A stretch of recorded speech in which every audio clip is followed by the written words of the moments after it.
Hello, मेरा नाम चिन्मय है।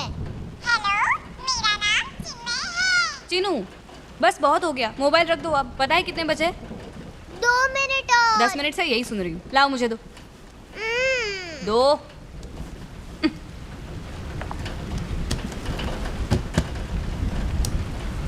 चलो सो जाओ।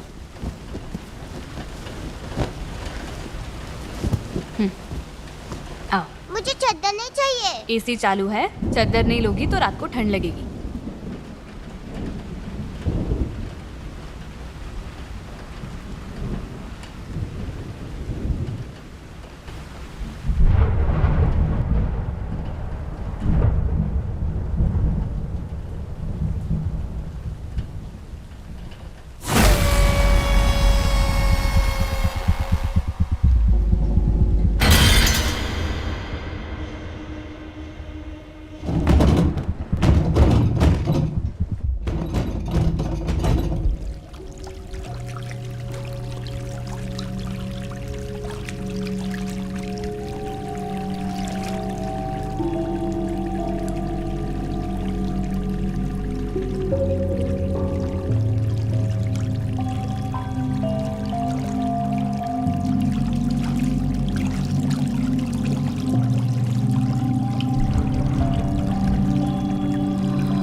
क्या हुआ बेटा?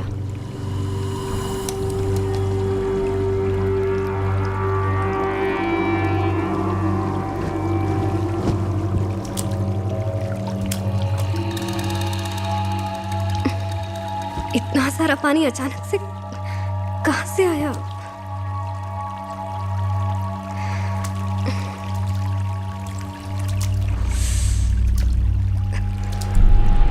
एसी भी तो ठीक ठाक ही चल रहा है और इस घर में तो लीकेज का प्रॉब्लम भी नहीं है। पता नहीं।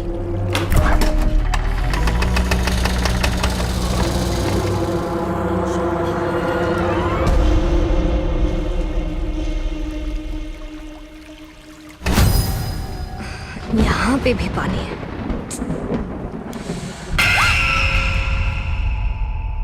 तुम पागल हो क्या शांति?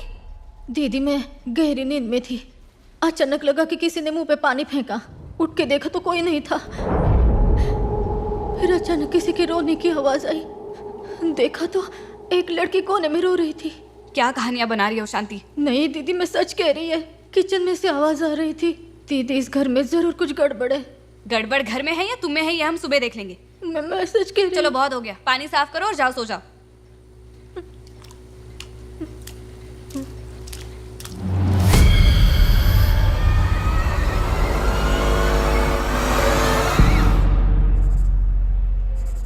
लापता लोगों की लिस्ट एक बार फिर से चेक कर लो। मैंने चेक की थी सर। ऐसा कोई और केस दर्ज ही नहीं हुआ है। एसएचओ को दोबारा चेक करने के लिए कहा है। शायद कोई केस छूट गया हो। और इस शहर में जिन जिन लड़कियों का खून हुआ था उनकी लिस्ट मैंने दोबारा चेक कर ली थी सर। और ये भी तो हो सकता है कि विक्टिम केरला की रहने वाली ना हो। इसके चांसेस भी हो सकते हैं सर, क्योंकि केरला घूमने के लिए तो काफी लोग आते हैं।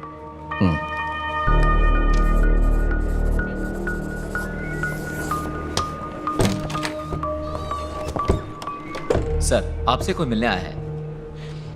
कहा था ना मैं मीटिंग में हूँ, डिस्टर्ब मत करना। सर, मैंने उसे कहा आप अभी नहीं मिल सकते। वो कह रहे हैं वो आपको जानते हैं, बिना मिले नहीं जाएंगे। वो थोड़े पिए हुए हैं। अपना नाम नंद किशोर बता रहे थे।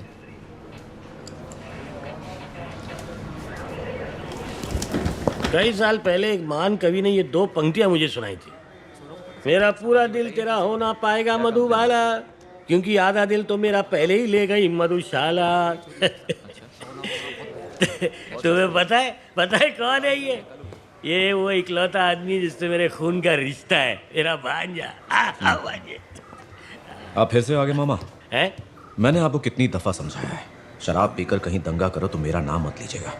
अब मुसीबत के वक्त इस पूरी दुनिया में तुम्हारे सिवाय मेरा है ही कौन? अब तुम जिसे अपना कह सको मेरे अलावा कोई है क्या तुम्हारा है? अब मैं आध्यात्मिक बनने वाला हूँ। ये शराब सब छोड़ दूंगा। एक बार मैं बैठा था तो प्रभु ने मुझे दर्शन दिए, कहा कि मेरी राह पे जाने से पहले मैं तुमसे 3000 रुपए ले लूं। अच्छा, वो पैसे लेकर आप फिर से टल्ली होने निकल पड़ोगे और किसी नाले में समाधि ले लोगे। इसी आध्यात्मिक सफर की बात कर रहे थे ना आप? नहीं बेटा, कसम से ऐसी बिल्कुल बात नहीं है। लेकिन घोड़ा घास से दोस्ती कैसे कर सकता है? देखो, मेरे पे केस दर्ज हुआ है और बेल के पैसे नहीं है मेरे पास। बेटा, कभी कभी हाल चाल पूछने भी आ जाया कर। अरे वाह, कभी मैं मर गया और लाश गटर में मिली तो उसकी शनाख्त करने वाला तेरे सिवा है ही कौन? जिंदगी गुमनामी में निकल गई, लेकिन गुमनाम नहीं बनना चाहता।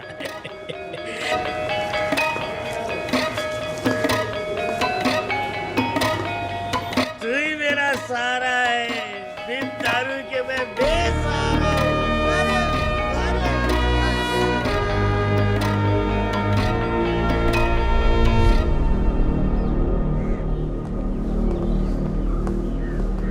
अगर हमारे विक्टिम के लापता होने की खबर किसी ने दर्ज ही ना करवाई हो तो? मतलब सर? मतलब कोई ऐसी लड़की लापता हो जाए जिसका कोई परिवार या दोस्त ना हो, जो कि थाने में आकर रिपोर्ट लिखवाए। हो सकता है एक ऐसी लड़की जिसका अपना कोई हो ही ना, तो रिपोर्ट कैसे होगी? जैसे कि कोई अनाथ।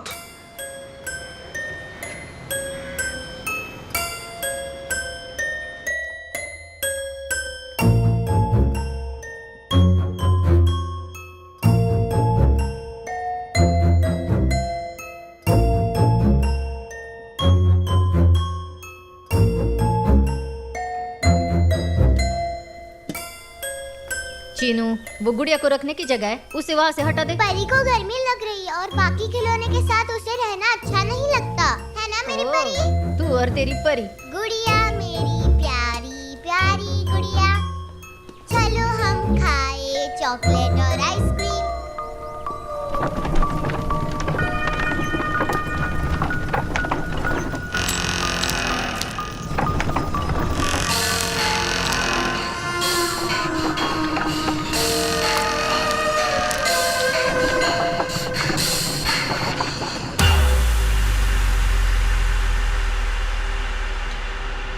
मतलब अब तक कोई सुराग नहीं मिला है?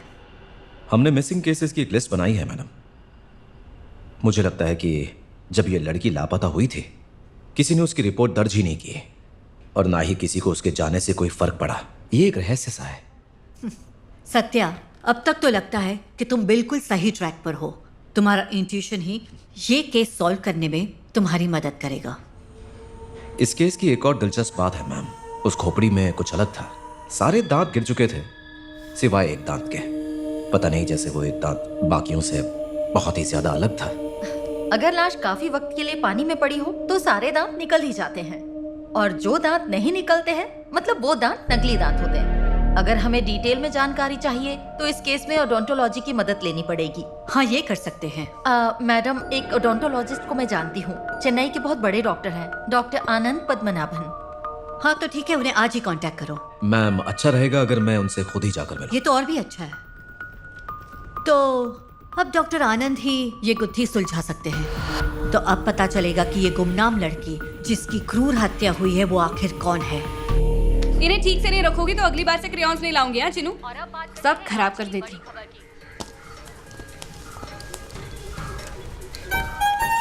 तालाब के किनारे प्लास्टिक बैग में जो खोपड़ी मिली थी, पुलिस अभी तक उसकी तह तक पहुंच नहीं पाई है। होम मिनिस्टर ने पुलिस कमिश्नर पर दबाव डाला है कि इस केस को जल्द से जल्द सच्चाई तभी पता चलेगी जब पुलिस इस केस को सॉल्व कर पाएगी। क्या कर रही हो चिनू? तुम हमेशा डांटती रहती हो इसलिए। कैसा लगा ठंडा ठंडा बर्फ? शैतान बच्ची। एसीपी सत्यजीत हैंडल कर रहे हैं खोपड़ी की डीएनए टेस्टिंग और बाकी सब जांच से पुलिस को ये पता चला है कि ये खोपड़ी एक 25 से 30 साल की लड़की की है। ये केस अपने आप में इतना पेचीदा है कि इसे सॉल्व करने के लिए पुलिस को फॉरेंसिक डिपार्टमेंट की मदद लेनी ही पड़ेगी। डेप्यूटी कमिश्नर मालिनी अरविंद ने आज प्रेस कॉन्फ्रेंस में कहा, मैंने स्कल की जांच की है, पता है फिंगरप्रिंट्स की ही तरह हर इंसान के डेंटल पैटर्न्स बिल्कुल अलग होते हैं। दरअसल मुझे अच्छी तरह याद है, जब हम कॉलेज में थे तब हमें वहाँ डेंटल रिकॉर्ड से सॉल्व होने वाले केसेस पढ़ाए जाते थे। एक केस था जिसमें कोई नहीं जानता था कि जो मरा है वो वाकई एक आतंकवादी था या उसका कोई हमशक्ल था। फॉरेंसिक ओडोंटोलॉजी के जरिए यह साबित हो गया कि वो लाश आतंकवादी की थी। हमारी तरह कई देश डेंटल रिकॉर्ड से मर्डर केस सॉल्व करते हैं। इस तरह कई केसेस में वो हेल्पफुल होते हैं, जैसे डेड बॉडी को आइडेंटिफाई करना या दांतों के निशानों से मुजरिम को पकड़ना। But as you know, India में डेंटल रिकॉर्ड्स को रखने की कोई प्रॉपर सिस्टम नहीं है। तो इस केस में कोई उम्मीद है या नहीं डॉक्टर? डेफिनेटली है। तुमने अंदाजा लगा ही लिया होगा, वो एक दांत जो अब तक टिका हुआ है वही इस केस का सबसे बड़ा सुराग है। ये जो स्ट्रक्चर है उसमें जो दांत मुंह के आगे की तरफ है, हो सकता है वो पहले सड़ गया हो, टूट गया हो या फिर टेढ़ा हो गया हो। नकली दांतों के साथ भी अगर कोई फल को खाता है तो भी हम पता लगा सकते हैं कि उस फल को किसने खाया है। बहरहाल मौत से बस कुछ ही महीनों पहले इस विक्टिम ने अपना डेंटल ट्रांसप्लांट करवाया। चूंकि ये स्क्रू से फिक्स किया गया होता है, इसीलिए ये नकली दांत इतने महीनों बाद भी गिरा नहीं। अच्छा, तो अगर हम डेंटल हॉस्पिटल्स के रिकॉर्ड चेक करें तो? एग्जैक्टली, बट सारे डेटा की जरूरत नहीं है। दांतों में यूज किया हुआ मटेरियल और उसका साइज और रंग, अगर ये सारी चीजें विक्टिम के साथ मैच हो रही है तो सच्चाई का पता लगाने में हमें बड़ी आसानी होगी। सो अगर तुम उस कॉम्बिनेशन का पता लगा सकते हो जो उस खास आदमी के लिए बना है तो तुम्हें अपनी मंजिल मिल जाएगी।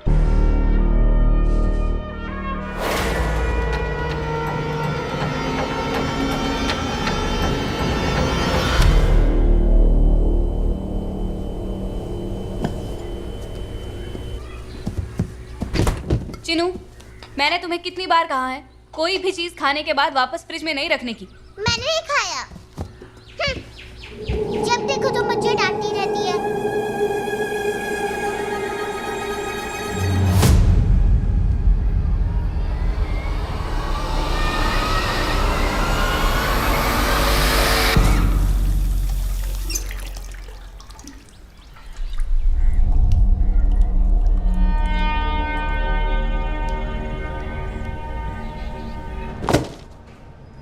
सत्ताईस डेंटल हॉस्पिटल्स हैं और इन हॉस्पिटल्स तक नकली दांत और दूसरी चीजें पहुंचाने वाली 13 डेंटल लैब्स।